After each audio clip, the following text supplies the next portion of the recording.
Mate, look, I think it's time to stop playing AAA games. I don't know about you, but I'm just exhausted by the state of the AAA game industry. Treyarch just announced, to no one's surprise, their next game, Call of Duty Black Ops 6.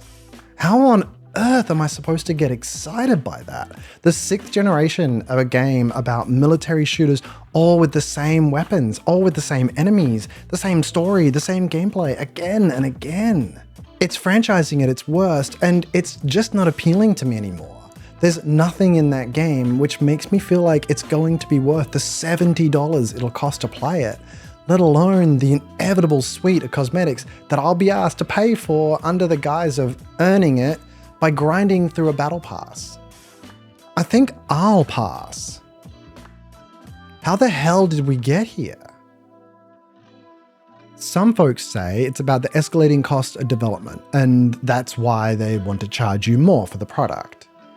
Here's the thing though, it's not just about escalating costs. Sure, that has an impact on it as the complexity of these games continues to grow and the amount of content goes up and up. Team sizes naturally grow, and with that, cost. But it's much more about the never-ending hunt for the sure bet. There's the potential for a lot of money to be made in the game development space, but that potential is actually extremely small. When you look at the number of games that are released each year, less than 5% of those will actually make their development costs back, let alone hit big. Yeah, okay, we all hear about the success stories of games like Lethal Company, or the 13-year-old Roblox developers that are millionaires.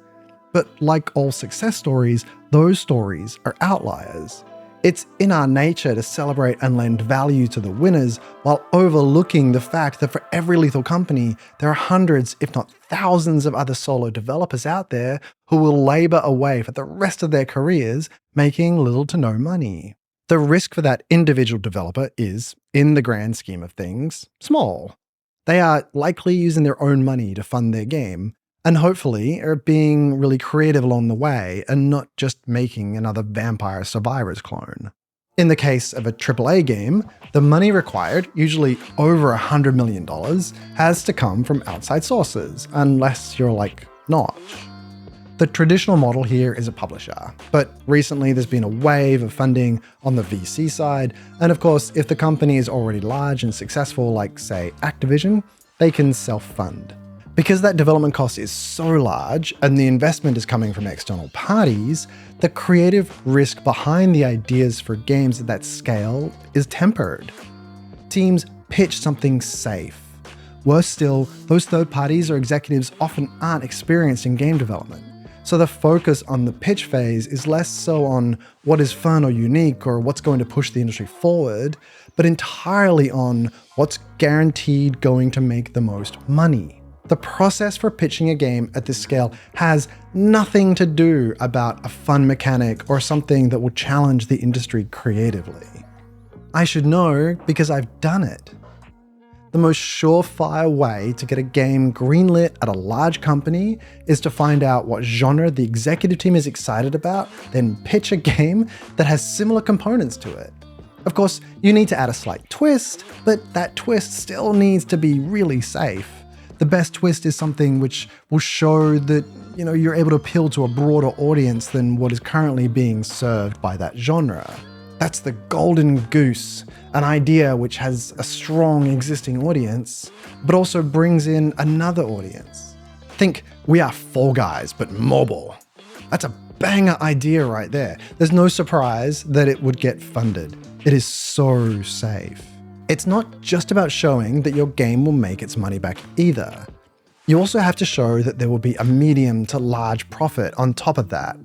Think about it. If the amount of money you can make them is lower than what they could earn in investing in, say, a low-risk savings fund over the same period of time, why would they give it to you? What these investors are looking for are safe bets with high returns. So we end up with all these expensive titles that are safe. They are functionally clones of each other because there's existing data and proof that a game like that would do well and it's worth putting $100 million or even more into. This means we end up with titles which all look and feel the same. They have the same feature set, they have the same proven method of generating income over time in the form of a live service model, even if it doesn't make any sense for the game. Suicide Squad. So what can be done about it all then? Well, first, we need to realize that AAA games are just never going to go away. There will always be room in the industry for these kind of blockbuster titles.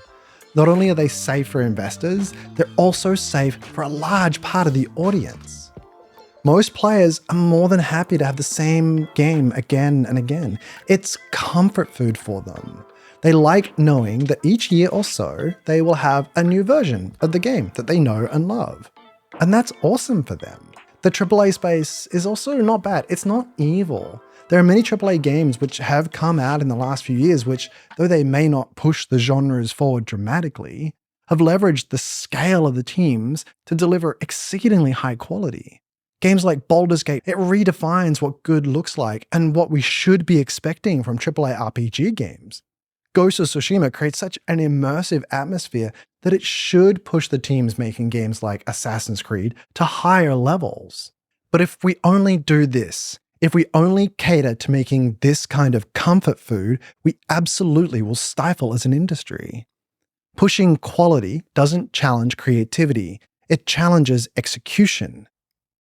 To push that creativity, we need more money going towards games which are experimental. There are publishers and companies out there that are willing to take higher risks, and God bless them.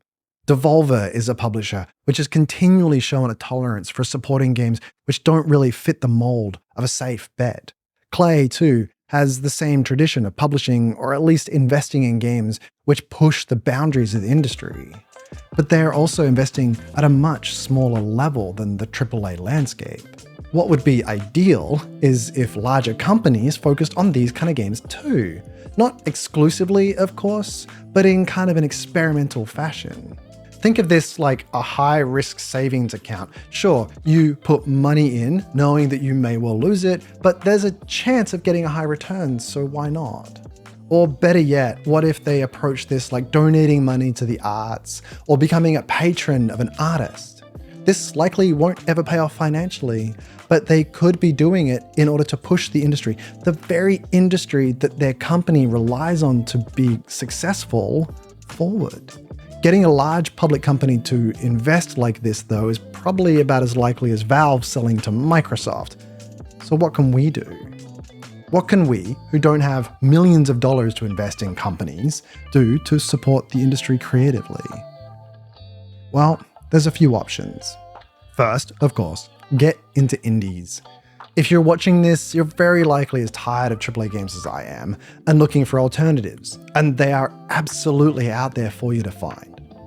Games like Thronefall, a mix of RTS and tower defense, challenges how we think about the real-time strategy genre as a whole. Against the Storm dares to suggest that a city builder need not be a 30 to 80 hour slog by injecting elements of a roguelike mechanic. Animal World goes so far as to put the majority of its playable content after the credits. This is just a few titles. Many more have come out just this year alone, and they are all games which push our industry forward and challenge our pre-existing notions of what games can be. You might also start watching, subscribing, and even joining the Patreons of the folks who make these games. There's a reason these people share these videos online, and it's not just for fun. Trust me, it takes a lot of work. The ad revenue and income, though small, that they may make from creating this content, it helps to fund their ideas. Lastly, you could try making something yourself. This certainly isn't for everyone, but with the abundance of tools and tech out there today, it's not too hard for someone to fire up Roblox and start building. It's not an easy path, of course, and it's probably a much bigger topic to cover. Look, end of the day, this all comes down to support. If you want to see this industry push forward creatively, if you, like me, are tired of playing the same games over and over again, then rather than spending the next $70 you have on the 6th iteration of yet another shooter, spread that across 3 indie games that challenge and inspire you. Show them you support them. They'll appreciate it. I've no doubt. I hope you enjoyed this one. For now though, thanks for watching, and I'll see you again next time.